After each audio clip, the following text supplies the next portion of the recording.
मेरे गुरु महेश्वर शिव को मेरा प्रणाम है।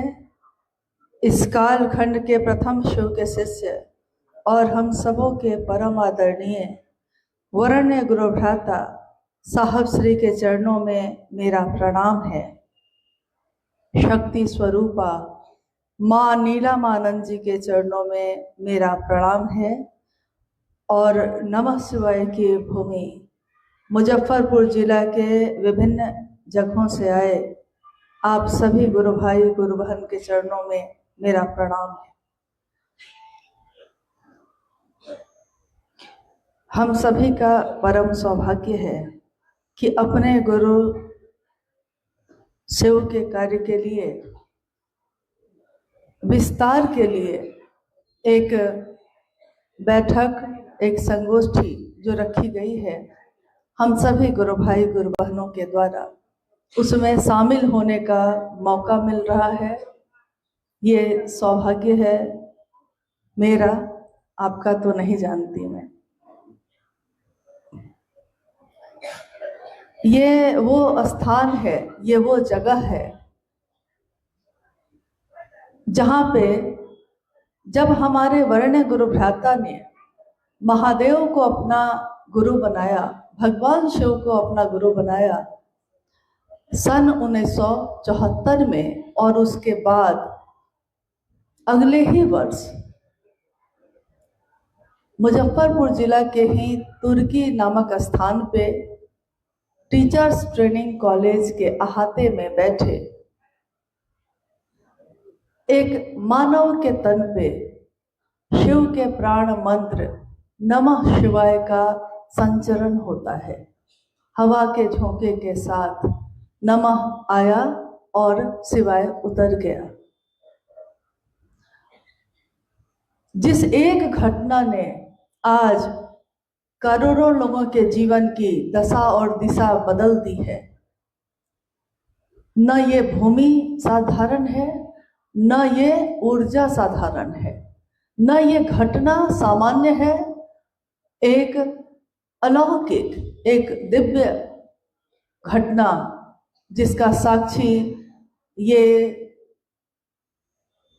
भूमि, ये स्थल हुई है।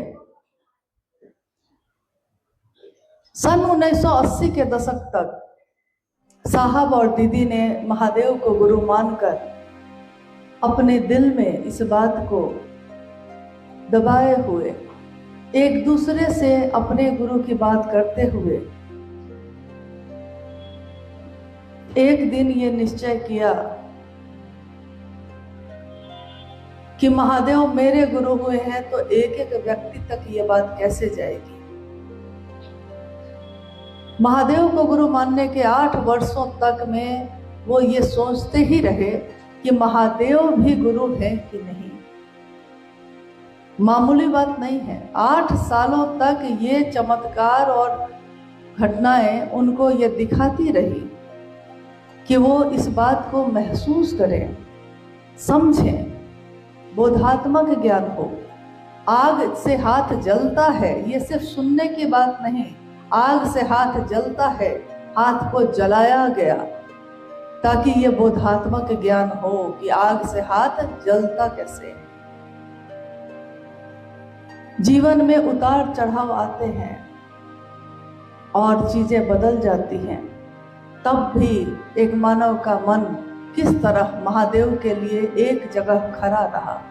अविश्वास में, अश्रद्धा में, संशय ही संशय थे उसमें। विश्वास भी नहीं था साहब को कि महादेव गुरु हैं भी कि नहीं, और श्रद्धा तो थी नहीं। लगता था कि यहाँ भी धोखे हैं। कहते हैं कि जब आप बार बार धोखे खाइए तो एक दिन आपका सब पर से विश्वास उठ जाता है। धोखा कोई एक देता है, लेकिन विश्वास सबके लिए टूट जाता है। साहब के जीवन में भी ऐसा ही हुआ। धोखे कुछ गुरु नाम के लोगों ने दिए। गुरु जो समझा उन्होंने कि अघोरी है कोई तो गुरु है, तांत्रिक है कोई तो गुरु है, कोई कपालेश्वर महादेव की पूजा कपालिक बन के कर रहा है तो गुरु है। ऐसे लोगों को गुरु समझकर उन्होंने उनका सानिध्य लिया, उनके समीप गए लेकिन बाद में साहब लिखते हैं और उन्होंने कहा भी कि ये गुरु जो आज हैं, इसमें से ज्यादातर शरीरधारी जो गुरु हैं उनकी स्थिति यही है कि वो दिखते तो हैं कि गुरु का आवरण तो है, बाहरी सब कुछ तो है, लेकिन आंतर जो है वो उसका अभाव है। वो ईश्वर से मिलवाने की दिशा में ले जाने में असमर्थ है, अभाव है इस बात का। सही गुरु का अभाव, सही दिशा का अभाव, और पूरा विश्व, पूरी दुनिया आध्यात्म के संक्रांति काल से गुजर रही थी। यह दशक था सन 1980 का। संक्रांति काल ये कहते हैं कि पूरा का पूरा एक राशि से दूसरे राशि में जाना, पूरा से पूरा एक तरह की दुनिया पहले रही है, अब वो बदलकर दूसरी तरफ जा रही है। और उस दशक में एक कहते हैं कि तपती धूप हो और ठंडी हवा की बयार मिल जाए, जैसे जलते हुए तन को मिल जाए तरवर की छाया, ऐसा ही सुख मेरे मन को मिला है, मैंने गुरुवर जब से तुमको पाया। जैसे जलते हुए वन में तरवर की छाया मिल गई, वैसे इस संसार के सारे लोगों को जब ये संदेश मिलने लगा कि साक्षात भगवान शिव ही स्वयं गुरु हैं, लेकिन आप उनके शिष्य नहीं बने हैं, तो आइए भगवान शिव का शिष्य बने। प्रारंभिक समय में साहब श्री ने यह आह्वान किया कि शिव जन जन के गुरु हैं, मैंने परीक्षा की है, आपकी परीक्षा प्रार्थनीय है। उन्होंने ये नहीं कहा कि मैं कह रहा हूं इसलिए मेरी बात को आप मानिए, उन्होंने कहा कि मैंने परीक्षा की है। गुरु शिष्य की परीक्षा करते हैं, लेकिन शिष्य ने गुरु की परीक्षा की और कहा कि मैंने परीक्षा की है, आपकी परीक्षा प्रार्थनीय है। प्रार्थना कर रहे हैं, परीक्षा तो करिए, देखिए तो महादेव गुरु हैं कि नहीं है। ज्यादातर लोगों ने तो मजाक ही उड़ाया और कुछ लोगों ने विश्वास किया। उन्होंने साहब श्री के कहने से 3 सूत्रों का जो निरूपण साहब श्री ने किया उसको अपने जीवन में आत्मसात किया, अपने जीवन में उतारा और तीनों सूत्रों को लोग करने लगे। परिणाम इतने चमत्कारिक थे, इतने चमत्कारिक थे कि आज भी उस समय के गुरु भाई गुरुवन कहते हैं कि जिसके जीवन में जो कामना थी वो पूरी होती जा रही थी, जो चाहते थे सो मिलता जा रहा था। जिनको घर में भोजन नहीं था वो अच्छा खाने लगे, जिनके जीवन में दुखी दुख था वो अच्छा जीवन जीने लगे, अच्छा सब कुछ उनको पहनने ओढ़ने लगे। जिसके मन में छोटी छोटी कामना, ये बहुत बड़ी कामना नहीं थी लेकिन हम लोगों के लिए बहुत बड़ी थी उस समय, छोटी छोटी कामना, बेटी की शादी नहीं हो रही है, शादी इस तरीके से हुई कि उस व्यक्ति को भी विश्वास नहीं हुआ कि हुआ कैसे। नौकरी नहीं हो रही है, नौकरी तो ऐसे ऐसे लगी लोगों को उस समय कि सबको लगा कि नौकरी हुई कैसे, हम तो पढ़े भी नहीं थे, परीक्षा में पास किए कैसे। यानी महादेव की दया जो चमत्कार से शुरू हुई थी, प्रारंभिक अवस्था में तो चमत्कार ही चमत्कार दिखे। धीरे धीरे धीरे धीरे साहब ने इसका सिलसिला बंद किया। उन्होंने कहा कि चमत्कार से जीवन नहीं चलता है, जीवन तो चलेगा महादेव की दया से।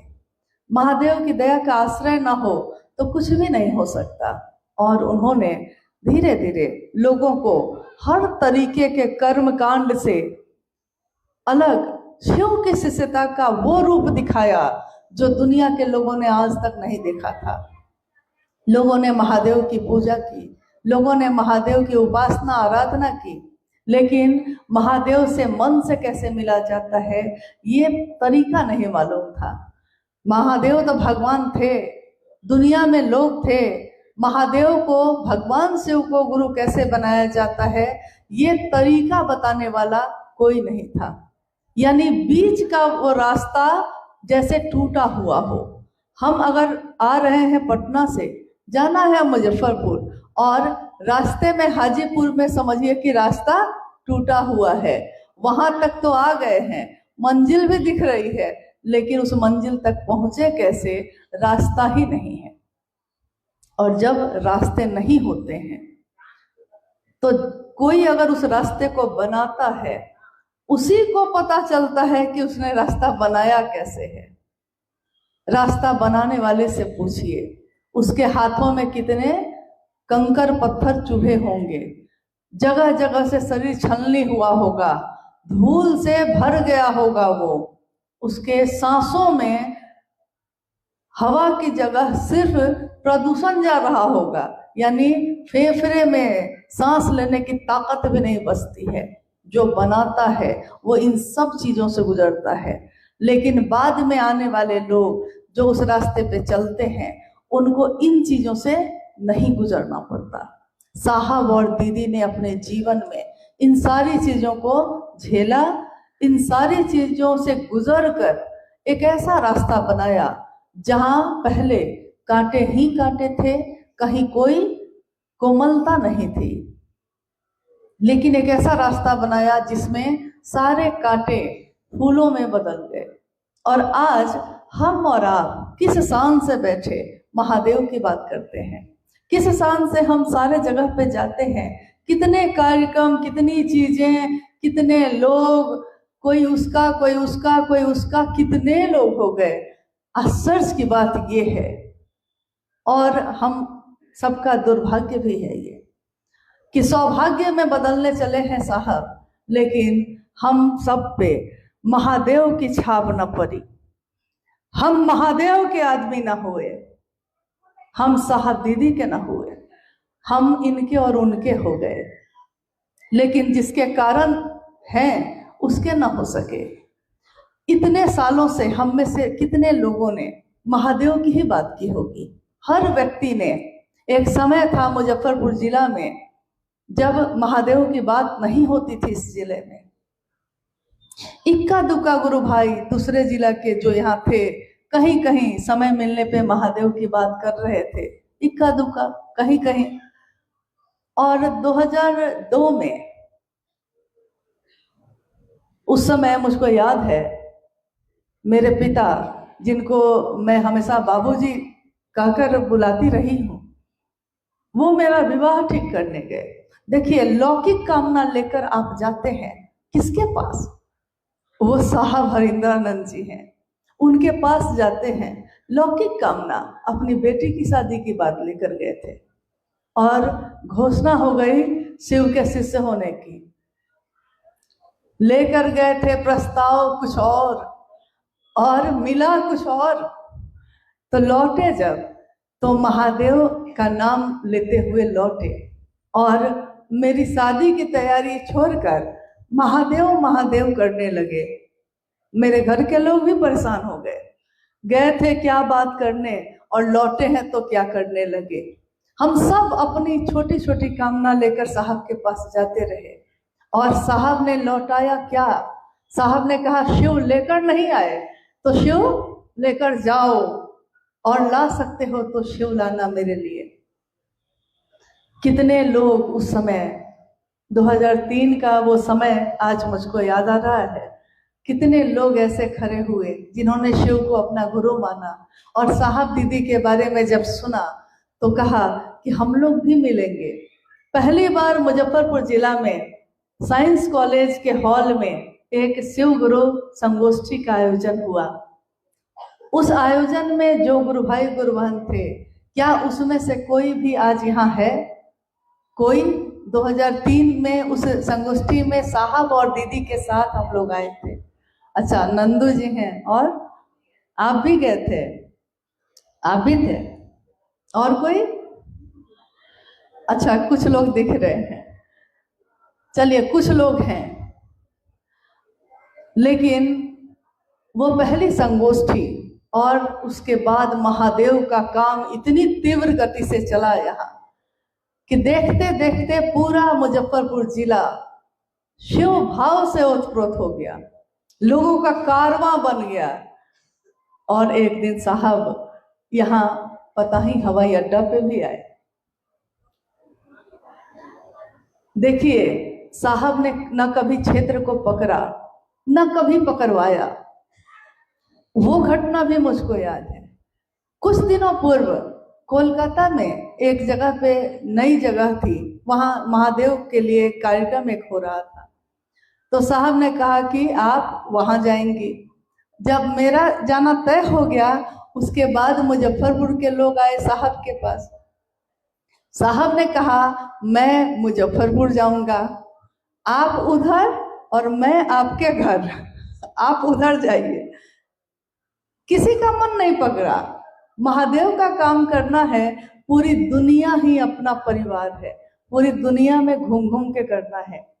और वो कार्यक्रम एक ऐसा कार्यक्रम रहा जिससे पूरे जिले को, यहाँ के रहने वालों को ये पता चला कि इतने शिव शिष्य हैं यहाँ पे।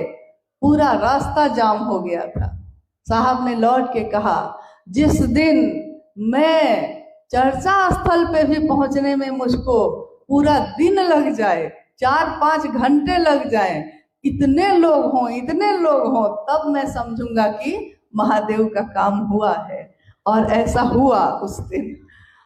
तो महादेव का काम हुआ और हमारे साहब खुश हुए। उनके आनंद का यह विषय बना। यही हम सब शिव शिष्यों के लिए बहुत है, बहुत सौभाग्य है। आज तरह तरह की जिज्ञासा, तरह तरह के प्रश्न सामने आते हैं। स्वाभाविक है, जिनके जीवन में काम की कमी होती है तो कहते हैं कि खाली दिमाग शैतान का घर होता है। जब दिमाग खाली हो, समय हो आपके पास, तो आपके पास बहुत चीजें हैं सोचने के लिए और उस पर विचार विमर्श करके दिमाग लगाने के लिए। लेकिन ये रास्ता जब दिल का है और इस रास्ते पे सारे लोग चल रहे हैं, तो चलने वालों के पास समय नहीं है इस बात के लिए कि वो बैठकर इस पे विचार करें कि कौन क्या कर रहा है, क्या नहीं कर रहा। मेरा अपना विषय ये है कि मैं कितना महादेव के लिए कर सकूं। आपका अपना ये विषय है कि आप कितना करते हैं। ये तो सबका अपना अपना व्यक्तिगत जुड़ाव है महादेव से। ये संगोष्ठी है और इस संगोष्ठी में हम लोग बातचीत करने आए हैं। तो बातचीत करने के लिए जरूरी है कि जो जिज्ञासाएं आई हैं आपकी तरफ से, उस पर भी हम लोग बात करें, क्योंकि बात करना जरूरी है। छोटे छोटे संशय, छोटी छोटी बातें मन में बहुत तरह के द्वंद्व, बहुत तरह की धुंध पैदा करती है। और अगर थोड़ा सा भ्रम हो तो किसी के समझाने से ठीक हो जाता है। थोड़ा सा भ्रम यानी भ्रमित अगर कोई है तो भ्रम दूर किया जा सकता है। लेकिन अगर कोई विभ्रमित है यानी विशेष रूप से भ्रमित है, जैसे ठंड के समय में कुहासा हो जाए चारों तरफ और आपका अगला कदम भी किधर जाएगा आपको नहीं दिख रहा है, ये हो गया विशेष रूप से भ्रमित। तो अगर कोई विशेष रूप से भ्रमित हो जाता है तो उसको अंततः महादेव की दया का सहारा ही लेना पड़ता है, क्योंकि कोई उसको अब समझा नहीं सकता। इसलिए वैसे गुरु भाई गुरु बहन जिनको समझाने में आप या हम असमर्थ हो जाए, अपने गुरु की दया के आश्रय पे छोड़ दीजिए, क्योंकि हम उनके लिए नहीं आए। हम सबके इस जीवन में आने का कोई ना कोई कारण है। अकारण तो यहाँ कुछ भी नहीं होता। साहब श्री कहते हैं कि दुर्घटनाएं यहाँ नहीं होती, यहाँ सब कुछ घटना है। ये सब कुछ पहले से तय है। जो होना होगा वही होगा, जो न होना होगा नहीं होगा। जो भाग्य में लिखा है वो कोई छीन भी नहीं सकता, और जो भाग्य में नहीं लिखा है वो महादेव को छोड़कर कोई दे भी नहीं सकता। तो महादेव के शरण में जाएं हम सब, एकमात्र एक निष्ठ होकर, और महादेव से प्रेम, महादेव से की शिष्यता, महादेव का शिष्य होना, बस वो समर्पण मांगती है, एक निष्ठता मांगती है। प्रेम हमेशा एक निष्ठ होता है। प्रेम कभी व्यभिचारी नहीं हो सकती। प्रेम जिससे हो जाता है, वो बार बार पात्र नहीं बदलता, और अगर पात्र बदलता है इसका मतलब वो प्रेम था ही नहीं। साहब श्री की किताब को आपने पढ़ा है, मैंने पढ़ा है, हम लोगों के सामने वो लिखा गया। कोरोना काल में साहब श्री लिख रहे हैं, लिखते लिखते उन्होंने एक पंक्ति लिखी। सारी पंक्तियां तो उन्हीं की हैं, लेकिन उस दिन, जिस दिन की बात मैं कह रही हूं, उस दिन उन्होंने लिखा कि कि मेरे जीवन में ये 70 साल जो मेरे जीवन के बीते, 72 साल, ये हमेशा इसमें बहार नहीं रही, पतझड़ ही पतझड़ था। लेकिन मेरे गुरु की दया से बेमौसम पतझड़ में भी, बिना मौसम के भी बहार आती रही और मेरे गुरु की दया उस पर मरहम लगाती रही। साहब लिखते हैं कि शायद सबके साथ यही होता है, शायद सबके साथ ऐसा ही होता है। मेरी स्वानुभूति है, स्वानुभूति का अर्थ होता है मेरी स्वयं की अनुभूति है। ये साहब श्री कह रहे हैं कि मेरी स्वानुभूति है कि पीड़ा के क्षणों में गुरु की दया त्वरित हो जाती है। शायद सबके साथ ऐसा होता है जिनके प्रिय शिव हैं या जो शिव के प्रिय हैं। यहाँ ये पंक्ति थोड़ा सा भ्रम पैदा करती है। स्वाभाविक है, हम लोग की समझ कितनी, तो हम लोगों ने पूछा, आपने ये पंक्ति लिखी है जिनके प्रिय शिव हैं या जो शिव के प्रिय हैं, इसका अर्थ क्या हुआ? साहब ने कहा जिनके प्रिय शिव हैं, यानी आज जिनके प्रिय शिव हैं कल उनकी प्रियता बदल सकती है, क्योंकि आपके तरफ से न मामला चल रहा है, आपके तरफ से न पकड़ा है आपने महादेव को, और आपकी पकड़ तो कमजोर है, कभी भी टूट सकती है, कभी भी प्रियता बदल सकती है। उन्होंने कहा कि कोई किसी भैया किसी दीदी को पकड़ लेता है, मान लीजिए वो भैया के जीवन में कुछ हुआ, दीदी के जीवन में कुछ हुआ और उनका मन बदल गया, तो उनसे जुड़े हुए सारे लोगों का मन बदलेगा। आज जो डाली हरी है, कल वो अगर सूख जाए, टूट जाए, तो उस डाली से जो जो टंगा हुआ है वो भी गिरेगा, उसके साथ वो भी टूटेगा। आपकी प्रियता बदल सकती है, लेकिन अगर आपने इतना महादेव महादेव किया है कि महादेव ही आपको अपना प्रिय समझने लगा है, अपना आदमी समझने लगा, तो महादेव की प्रियता नहीं बदलती और आपको बदलने भी नहीं देगी। यानी हमारी तरफ की प्रियता बदलती है। कभी कोई गुरु भाई या गुरु बहन, स्वाभाविक है जब आप महादेव की बात करते हैं, महादेव की बात में आकर्षण है, महादेव की बात में सुंदरता है। जैसी आप अभी सुने, सत्यम शिवम सुंदरम, सत्य शिव है, शिव सुंदर है, यानी सत्यम शिवम सुंदरम, यानी अगर कोई सत्य है तो वो शिव है और कोई सुंदर है तो वो शिव है। आपकी प्रियता बदलती है कब?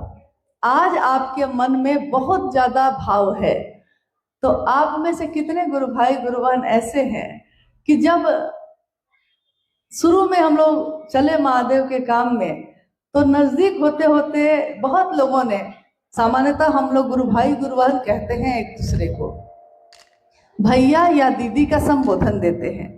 लेकिन कोई बच्चा है, छोटा है, किसी दिन उसको मुझ में अपनी माँ की झलक दिख गई, मान लीजिए, तो उसने प्रेम से कहा माँ। मैंने इसका बुरा नहीं माना, मान लीजिए, एक उदाहरण है ये। किसी ने कहा माँ माँ माँ, कहता ही रहा, प्रियता बदली, आगे जाके वो भूल गया, क्योंकि किसी दिन आपने माँ के भाव से जाना, लेकिन एक दिन आपकी प्रियता बदल गई, तो आज आप मुझसे मिलते भी नहीं, बात भी नहीं करते। देखिए, संशय, द्वंद्व, भ्रम, आपकी प्रियता को उसने बदल दिया। आपने पात्र ही बदल लिया, लोगों ने भगवान बदल लिए, लोगों ने तो अपने रिश्ते और अपनों को बदल लिया।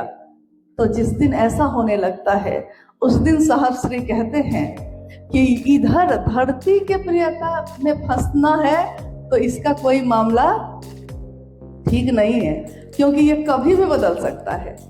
लेकिन अगर महादेव के तरफ से चले हैं तो वो प्रियता कभी नहीं बदलती। महादेव के हम सब प्रिय बन सकें, आइए आज उस विषय में बात करते हैं कि महादेव के प्रिय कैसे बनेंगे। लोगों के प्रिय बनने से कोई फायदा नहीं है, ये तो बोधात्मक ज्ञान है, मेरा भी आपका भी होगा। कुछ दिन तक खूब अच्छा बोलेंगे, खूब अच्छा, और जिस दिन आपने उनके मन के अनुकूल नहीं किया उस दिन आप सबसे खराब। कुछ दिन तक आपके साथ खूब चलेंगे, खूब चलेंगे। आपने रोज भाड़ा दे दिया, ठीक, एक दिन अगर आपके पास पैसा नहीं है, भाड़ा नहीं दे सके, बस आपकी टीम को छोड़ा, दूसरे की टीम को पकड़ लिया। तो इस प्रियता में फंसने से अच्छा है कि आइए हम लोग थोड़ा काम पे बात करें। अगर काम होगा हमारे पास, काम बहुत है, राह बहुत लंबी है, मंजिल दूर है, और काम तो बहुत है। इसलिए विश्राम करने का भी समय नहीं है, रुकने का समय भी नहीं है, लोगों को मनाने का समय भी नहीं है, माफ कीजिएगा, न मनाने का समय है, न माफी मांगने का समय है, और ना ही विश्राम करने का समय है। समय तो ये है कि चलते जाना है, चलते जाना है, मीलों अभी मीलों, अभी साहब दीदी के साथ चलते जाना है। तो जिसको मीलों अभी मीलों चलना है वो अब दूसरी बातों पे बात करने में अपने इस बहुमूल्य जीवन का समय नष्ट नहीं करेगा। पहले हम लोग जिज्ञासाओं पे बात करते हैं, फिर जो लगेगा सो फिर से कहेंगे। अपनों के बीच बैठे हैं हम लोग, कह तो सकते हैं, इतना अधिकार तो है।